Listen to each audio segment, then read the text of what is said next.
Hello, I'm Myra Jacobs, Executive Director and founder of the National Bone Marrow Transplant Link. We provide information and support regarding bone marrow stem cell transplants. Our focus is to assist transplant patients and their families through education and support.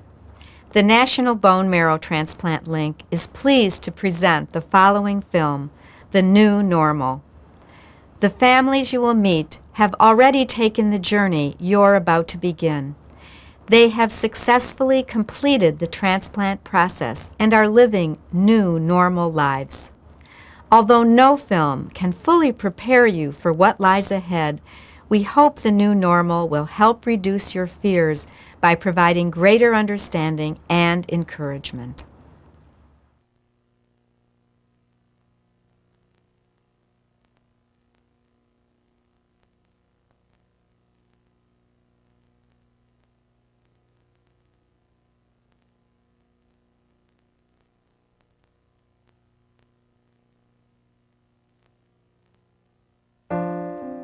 I had my transplant October 27th, 1998. I had my stem cell transplant on September 2nd, 1998. I had my bone marrow transplant on January 31st, 1996. I had my transplant on September 7th, 1995. I had my transplant on February 7th, 1992. I had my transplant on November 18th, 1991.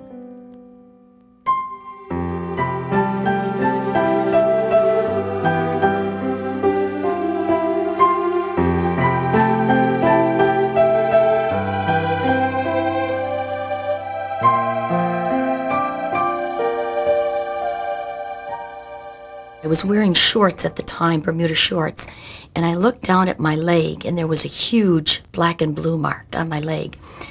And that just sent a signal to me. I couldn't account for how that had gotten there. I had absolutely no symptoms of being sick or having any disease or any medical problem.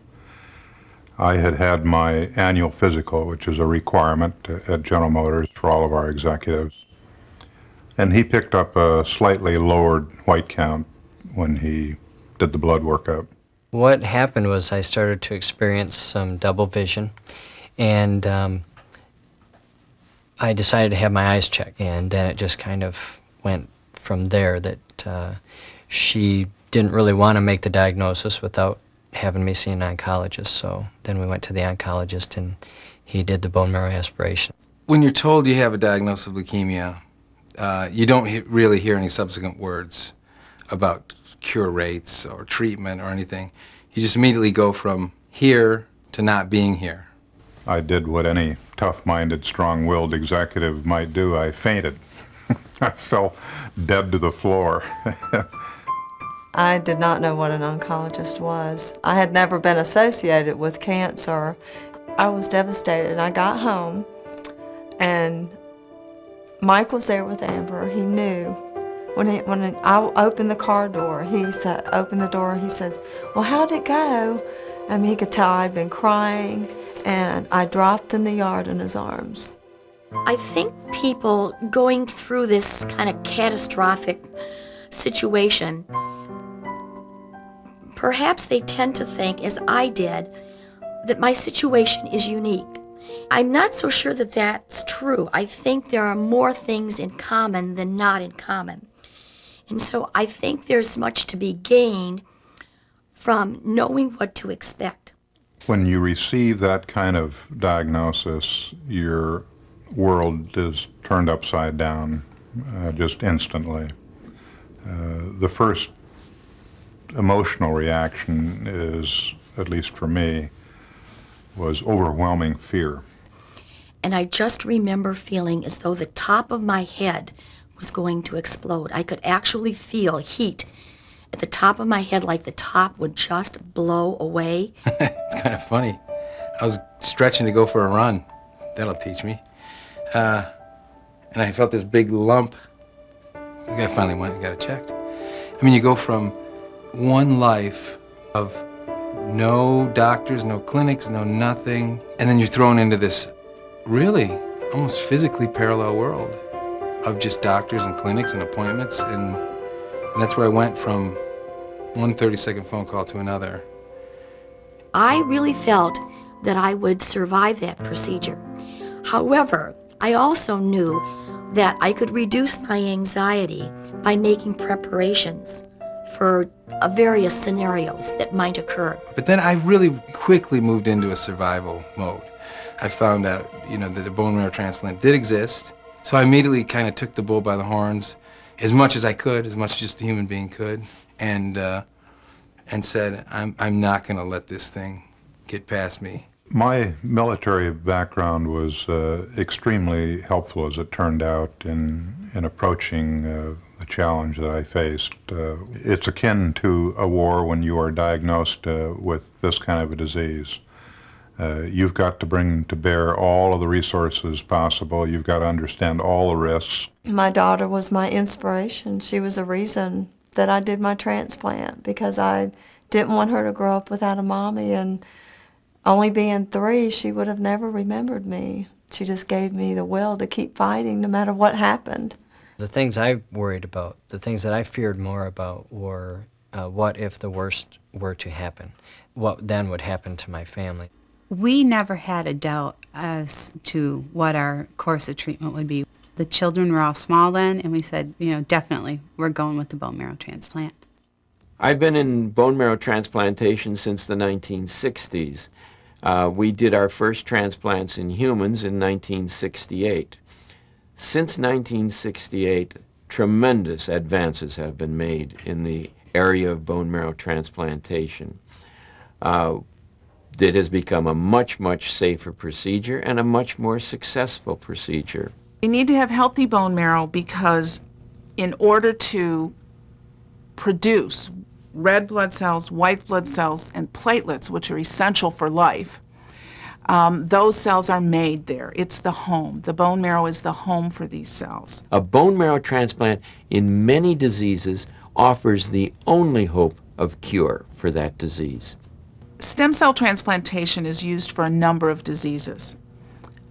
The majority of those diseases are cancer or malignant diseases of some sort. Other diseases, though, are not cancerous diseases. We now have ways of doing transplants using much less toxic preparation for the transplant so that people can do this almost as an outpatient now. And because of that, we can do transplants in much older people. There are essentially 2 types of transplant. Autologous transplant using your own stem cells, allogeneic transplant using a donor's stem cells. The recommendation for the type of transplant that you receive will come from your oncologist or transplant physician. A bone marrow transplant is the process of taking stem cells, which are actually made in your bone marrow, you take them out of your body or a donor's body, and they're reinfused back to the patient after chemotherapy and radiation.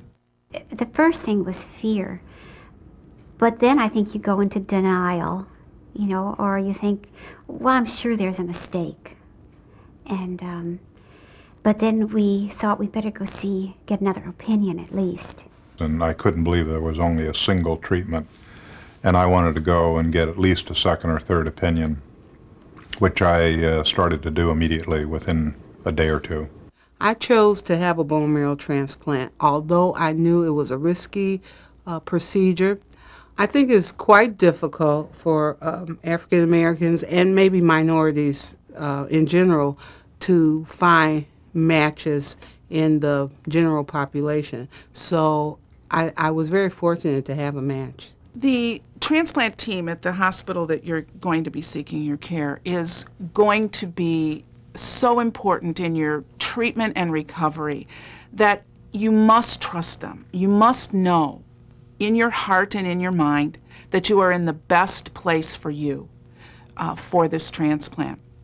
The medical team consists of a multidisciplinary team, meaning that there, as well as the physicians and nurses, there are social workers, pharmacists, psychologists, everyone that you need to get you through that transplant.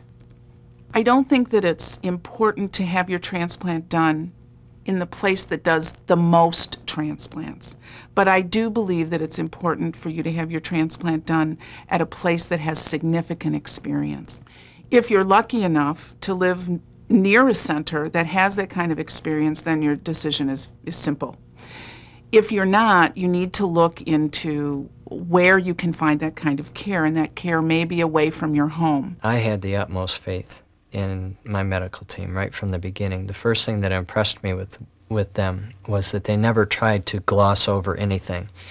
They told us right up front what the possibilities were, and that this was no joking matter, that it was very serious. So just knowing that there was hope, that there was somebody that could help me, and that was just, I mean, it was like day and night difference. I went to a therapist. I talked about my concerns. I had no reservations at all about seeking professional help for this. I knew I needed support, and I needed a lot of it. It's very important for people that are about to go through a bone marrow transplant to talk to somebody. I didn't do it. In some ways, I wish that I had. But everybody deals with it in a different way. And I found that some people will respond in sometimes they're afraid, sometimes they're just angry, and that consumes everything. If you did not come to us with some fear and some concerns, we would actually worry about you. So this is perfectly normal. One of the situations that I recall feeling was that I was somehow to blame, that somehow the onset of this disease was my fault. I didn't blame anyone. I didn't blame anything. But I looked at the sense of responsibility I had toward maybe getting sick. I think that was a benefit of going through some therapy, is realizing I didn't do anything to make this happen. I wasn't angry about the disease, but the financial loss, having to quit work before you actually knew where your income was coming from. Financial concerns are absolutely important in transplant if you're facing a transplant. The nurses that you will see, your transplant coordinator, will initiate discussion about those concerns for you. The social worker and the financial representative within your treatment center will also help you figure out what you need to do with some of these concerns.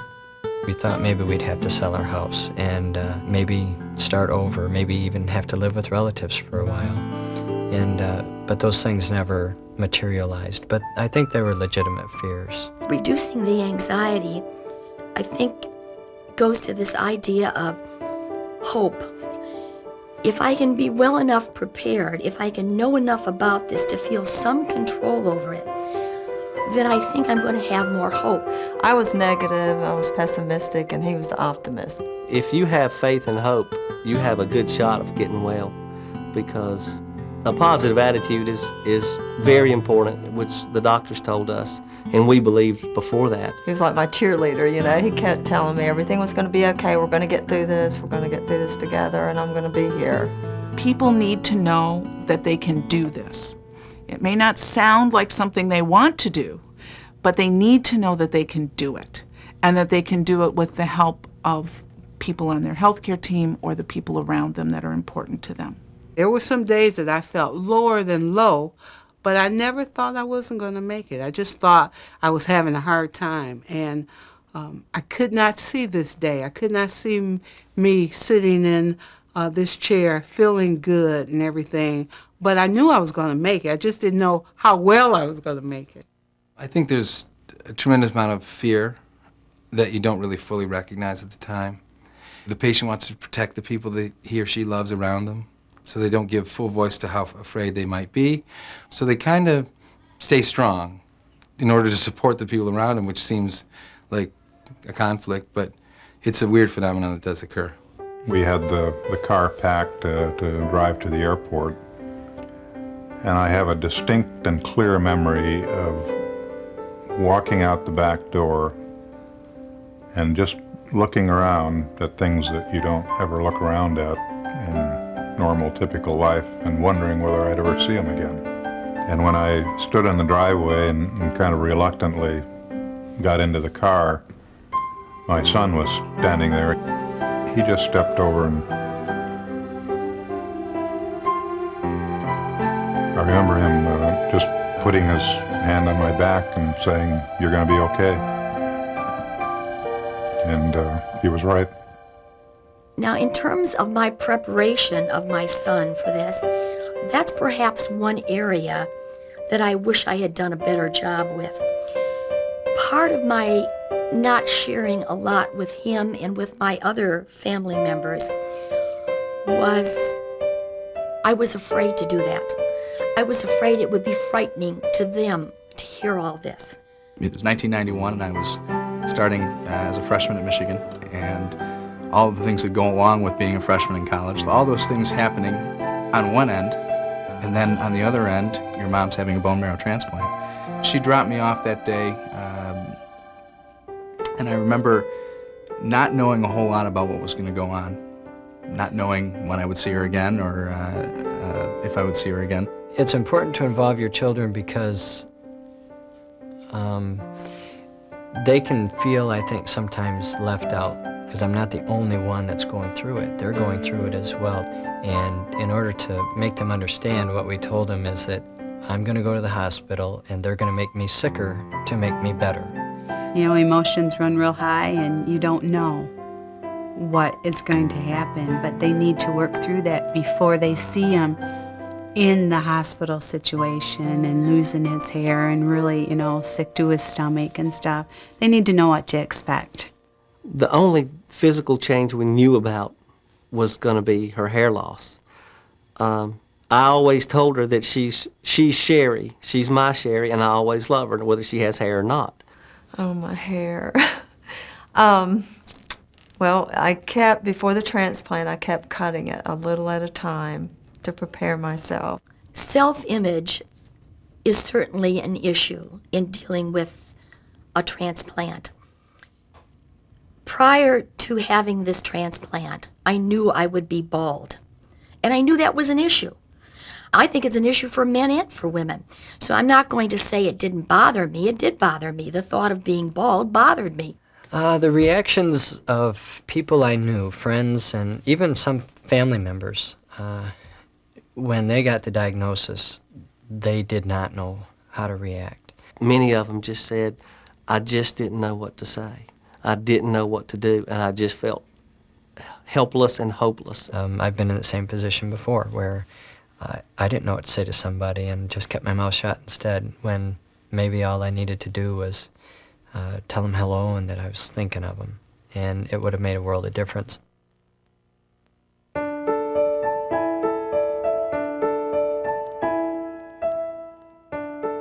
The children were there, and I was in the hospital room that was going to be my home for the next month, and the last face I saw was this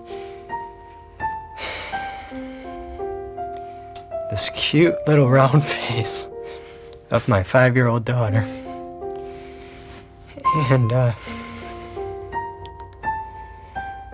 she wasn't crying, but I could just see in her eyes that she didn't understand, that she didn't know what was going on. And I think that was the loneliest moment of my entire treatment. Prior to my bone marrow transplant, there were a number of tests that were run to make sure my heart was fine, my lungs were fine, kidneys, that kind of thing. So when I did go to the hospital, everything was pretty much set, and within a day, the chemotherapy was started to rid my body of my own marrow. The purpose of this intensive therapy prior to the transplant is to get rid of disease cells in some cases, and also to get rid of the bone marrow that a patient has. Started with chemo first. I went in on a Friday, and they put the chest catheter in, and then they proceeded to do chemo all weekend. In going through a bone marrow transplant, you'll find that you are going to have many things given to you intravenously. If you were to depend upon the veins in your arm and having a needle stuck into them every time you needed an intravenous medication or a blood product, you would soon run out of veins. We've found a way of getting around this. We can take a small catheter now and put it into a huge vein in your chest, actually the big vein that goes right into the heart. It's also used to take any blood samples that we would need during the transplant process. So it prevents patients from having multiple pokes with needles to draw blood. I wasn't frightened of chemo, but it took a lot out of me. There was fatigue. There was no pain, but I had a lot of diarrhea, vomiting, nausea. However, there was medication to help control some of that. I learned that I had to communicate whatever was going on with me, and then they were able to respond to whatever was happening. And there is almost always something we can do. We may not be able to fix it, but there's almost always something that we can do to make you feel more comfortable and to make the day better for you. When someone says what sick actually is, it's like maybe 3, 4, 5, 6 days of the worst flu you've ever had on a continual basis where it distorts time and you don't know if it's day or night and you're just kind of sick all the time. And then it subsides and again you get the chance to start over. Every patient is different. They go through things totally different. I had no idea what to expect from one day to the next, from one visit to the next. And that's where I had to sit back and say, okay, so I just sat in this chair. I occupied the corner chair in his room, all just me. You're in a bed, you're out of a bed, you're walking. Oh, I'm walking. Oh, am I walking now? Am I laying down? But to be out of that and clear and bright is every reward you ever dreamed of. Every reward. Had I not been outward with my feelings and concerns, I would not have received the treatment that I did receive. So I think it's very important to just relax and be yourself and open up. And you go to the innermost parts of yourself to be healed. I had my transplant on September 7th, 1995. Transplant date is almost like a second birthday. It's a new beginning. I was scared. I was anxious and scared.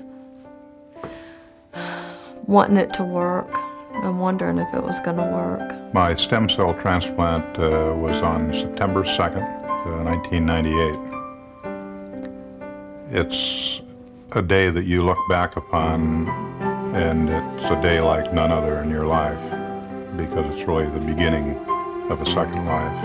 On the day of my transplant, it was very anticlimactic.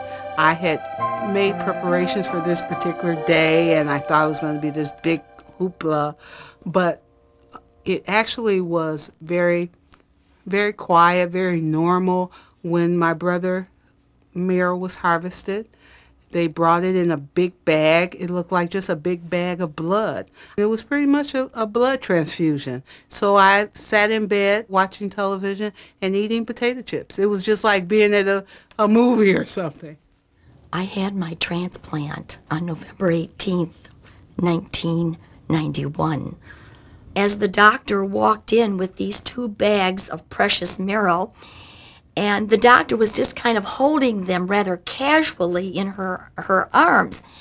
And I remember my aunt kind of going up behind her and offering support, It was like, did she realize how important this was? I pretty much fell asleep and everybody else got to sit there and watch the bag of marrow just kind of get smaller and smaller. I think one of my biggest surprises, though, was how did they get the bone marrow back into him? Because you're thinking bone marrow in the bone, and they said, well, through an IV. I'm going, What? How? Many people feel that it's a surgical procedure. We actually have to cut the bone, or we actually have to do something dramatic to get these stem cells back into the bone marrow space to start working again. But indeed, it's the simplest of all the procedures that we do in bone marrow transplant, and that is we put them in an IV bag, which is just like a blood transfusion, and they drip into the central venous catheter. They have a homing device of some sort, find their way into the bone marrow space, and begin making a new home for themselves and multiplying. I believe that people should look at the transplant process as a minor interruption in their lives. But I think if you just hold on to hope, it kind of helps you through the day. And maybe that's all you need to do is get through that day. And then the next day, get through that day. And once I learned to do that, it became much easier to take each day at a time. And before I knew it, the whole process was over. I had my transplant October 27th, 1998. I never really doubted the medical process, though, or the doctors. You just have to believe in a lot of things. You have to believe in the people around you. You have to believe in yourself so that you can muster up all of the strength it's going to take to pull through. I went to visit her after Christmas, after the transplant, and when I got there, I certainly was not prepared for what I saw. She did not look like herself. Quite honestly, I didn't recognize myself. I realized that he was not prepared to see me the way I was from the way I had been.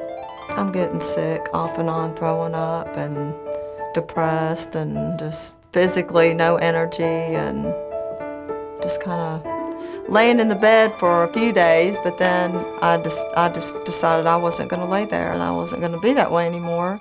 What we try to tell patients is don't expect this to be a walk in the park. It is going to be a difficult procedure. You can expect to be sick after the transplant, but you'll be able to get out of bed, you'll be able to be walking in the hallway, you'll be able to participate in activities of daily living like taking a shower every day, visiting with family and friends. I rode an exercise bike in the hospital to try to keep up the momentum. I couldn't go as far as I did before I got in the hospital, but I was determined. I rode the exercise bike, I walked in the hall and pulled my ball and chain with me, my IV. One winter day, while I was in the hospital for my bone marrow transplant, there was a terrible storm. Many people were coming in talking about how much snow was there and how difficult it was to travel to work that day. And a nurse said, "Oh, gee, you're so lucky to be in here and out of the storm." And I thought, I'm not lucky to be in here. I would be lucky if I was out in the storm. That would mean I was normal. Faith is extremely important. Obviously, for me, faith in God was the first priority, but I think that you've also got to have confidence in yourself and your own abilities, and you've got to be sort of the one to take command. It's very important that the person taking care of you is going to be positive. He's going to be, or she's going to be there to support you, to make you laugh when you don't feel like laughing. You're going to have your down times, no matter how positive you are as a person yourself, because you're tired of being sick. Chemotherapy or radiation therapy, either one can markedly suppress one's appetite, cause an awful lot of nausea, and even vomiting. And people frequently don't want to eat because of them. But we also know that we damage your ability to smell and your ability to taste. And so following a transplant frequently, nothing tastes good.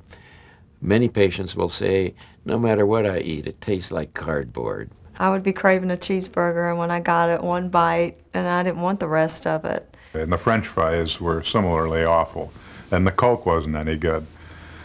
So it was a very disappointing experience. As part of the preparation, we said you either get chemotherapy or radiation therapy to wipe out the bone marrow. When you do that, your bone marrow is producing no further cells. So you're counts, that is the number of cells of a particular type that are in the bloodstream, are going to drop. If the red cells drop, we can no longer carry enough oxygen to our tissues. We get very tired, very weak. If our white blood cell count goes way down, we are very susceptible to infections, and our platelets are what prevent us from bleeding. The first 100 days of post-transplant are very significant. Each day when the staff came into my room, they recorded my counts, my blood counts. And so in anticipation of certain things, you're what are my counts? What are my counts? When the new bone marrow starts working, it starts producing these cells, and they start appearing in the bloodstream again. And the numbers in the bloodstream are what we refer to as counts, start very low, and then gradually build up towards a normal number as time goes on. For some people, post-transplant may be smooth sailing. For me, it was not. You have to be patient and realize that you're not in control, and that may be one of the hardest things is not being in control. Someone else is calling the shots as it relates to you.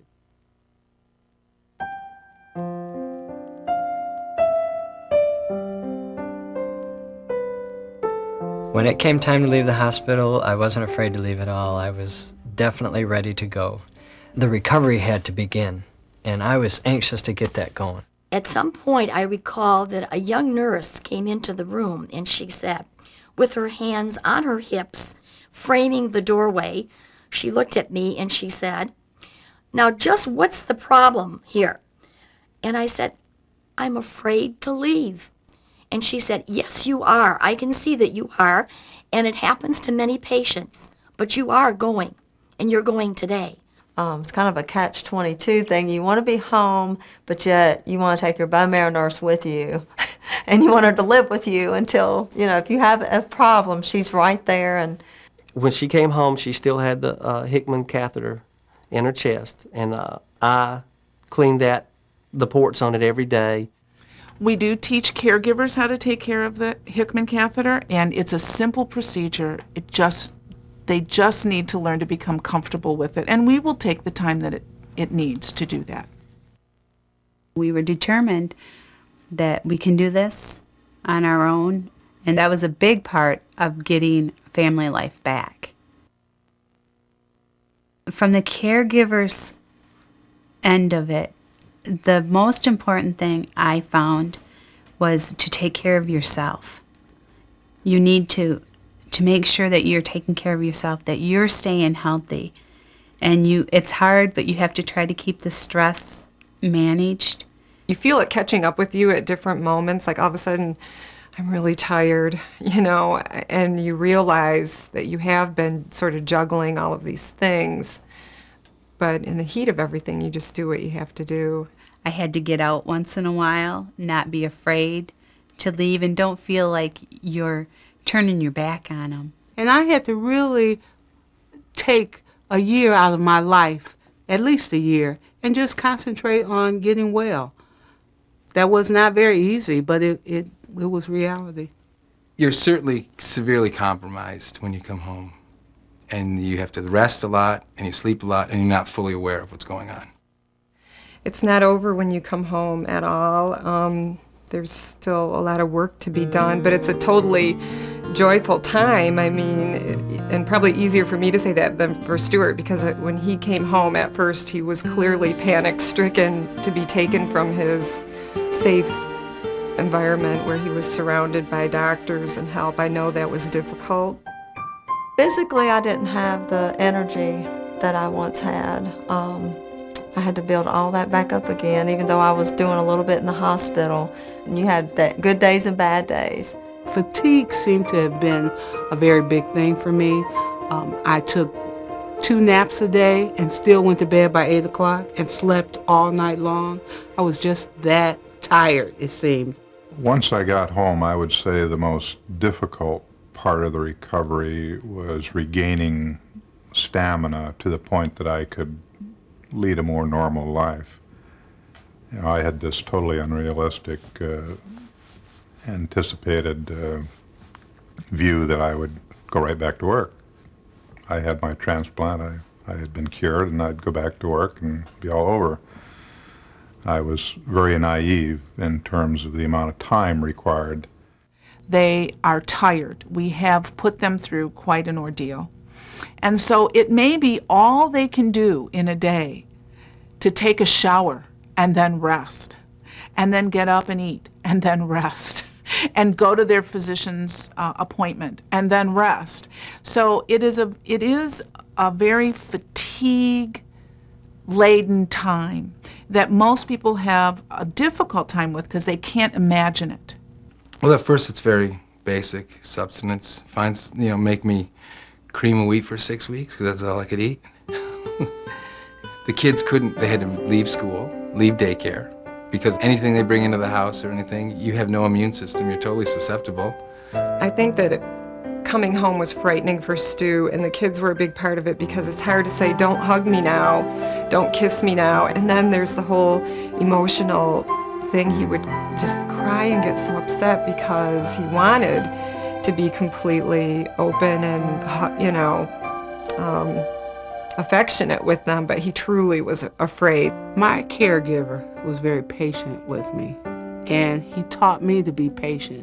There were times that I was called from the hospital after having a blood draw, and they would say, oh, your blood clotted, you have to come back down and take blood. I thought that was the end of the world, and he would say, what do you have to do? And I said, nothing. He says, I don't mind taking you back, so what is the problem? And I realized that if he didn't have a problem with these things, I shouldn't have a problem either. All I had to do was be the patient and be a patient. When patients and their families come to transplant, our experience has been that they concentrate on the transplant period, the chemotherapy and radiation that they might receive, the hospital stay, the fact that they're going to be sick, and then they're going to get better and go home. And from our perspective, that going home process can sometimes be as difficult as the hospital process. I did have hobbies, but woodworking, mile railroading, building a large mile railroad operation here at the house, but it required a fair amount of stamina. Working on the mile railroad took a lot of strength and stamina that I just didn't have. That was very frustrating. I remember I came home in December of '99, and that winter was very difficult. There was a big snowstorm in January, and everything seemed so much bigger than you, and you're just trying to hang on. And then April came, and I was able to walk again outside. This is real spring, this is flowers, I can walk, I can breathe, and then I started making strides toward living. We knew life wasn't going to be normal at first, and we weren't going to be able to do the things that we had done previously. Our days were always filled with something encouraging. It was just like one day would lead to the next, which would be a little better and a little better. They just gradually, every day got better. Even if I wasn't outside, I always seemed to be cold after the transplant. Shoveling snow now is just the normal activity. One of those things that you do. Usually I'm too hot when I come in, so it's all returned to normal. When they told me it would take a year to get through this and to have some semblance of your former life, I thought that can't be so. It did take me 1 full year. It took 1 full year where this was the focus of everything that I did and for many other people around me. The biggest thing, though, was that I could not go back to work in the same capacity that I had been. Being a heating and air conditioning service technician and installer, I find myself in attics and crawl spaces and in all the worst places in a house that there are. And they wouldn't let me go back to work doing that. They wanted me to wait for at least a year to do that. And I waited actually 2 years, and then they gave me the go-ahead. And so even that part of my life is back to normal. I was vice chairman of General Motors. I started going to work even though I didn't feel very good, within 30 days of my return to my home. Full-time, I would say probably 6 months. And it's important to take that time. You need to go slow and do it incrementally and not get frustrated. You need to be patient. So you just have to keep your eye on the future, but take the time necessary to heal your body. It takes a long time. We're back to a very normal life. I'm a wife in the total sense of the word. We have a very normal relationship. We have a lot of time to spend together, and he's not waiting on me anymore. We're just a normal couple again. We could do what normal people do. Before I was sick, I was a bodybuilder, and I worked out 6 days on and 1 off. I don't have the stamina that I used to have, but I could still work out and go. I just have to pace myself more than I did then. The common features that many of us who have been through a transplant share, and that's the idea that it's not over when it's over. After the transplant, there are so many things that we still continue to share, residual effects of the transplant. And certainly short-term memory loss, for many of us, is an issue. I'm a musician, and I had to learn to write and sing and play the instruments that I'd played since I was 15 years old. I had to start over. Within a year following my transplant, I was performing again, and our group was doing concerts just like before. I'm able to work. I'm able to have a job. I'm able to continue to be a parent. I still have all of that in exchange for a few other little issues, and they really are minor. Things still come up. I think that's important for the patient to know. Right now I'm a little puffy from a treatment of steroids maybe a couple weeks ago or a week ago. And I just had a platelet condition recently where my platelets dropped out, and they came right back up in 2 days. But the point is, again, things come up, you deal with them, you move on. I can pretty much do everything that I could do before the transplant. Basically, my life has returned to normal. I don't necessarily have what I would consider 100% of the strength or ability that I had before, but it's so close. I can blame it on old age, getting older. I thank God every day that I'm here and I'm watching Amber grow up just like I wanted to. I almost cannot remember life before bone marrow transplant. I used to think that I wanted to get back to this normal, and it dawned on me that this is a new normal. It's a new normal, and it's almost better than it was before.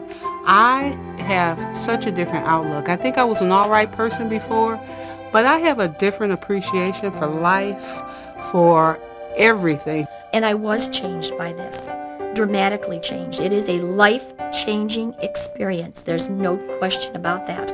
It's hard to believe that you will grow from this and that the change could be positive, but it is. The best part of my new life is having a new life. You appreciate life every day. I know it's a gift that's been given to me through medical science and hopefully through the attitude that was built by my family members and others, and I'm going to make good use of it. I had my bone marrow transplant on January 31st, 1996, and that day has become my new birthday. Each year we celebrate my biological birthday, but we celebrate that day as well because it was a new beginning for me.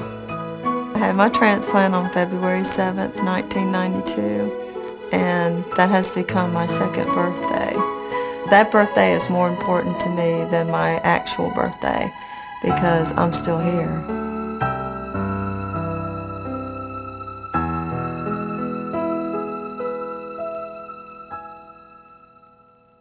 The National Bone Marrow Transplant Link is truly a human network linking people and resources. Please call us or visit our website. You are not alone. We are here to provide you with additional information and support. We look forward to hearing from you.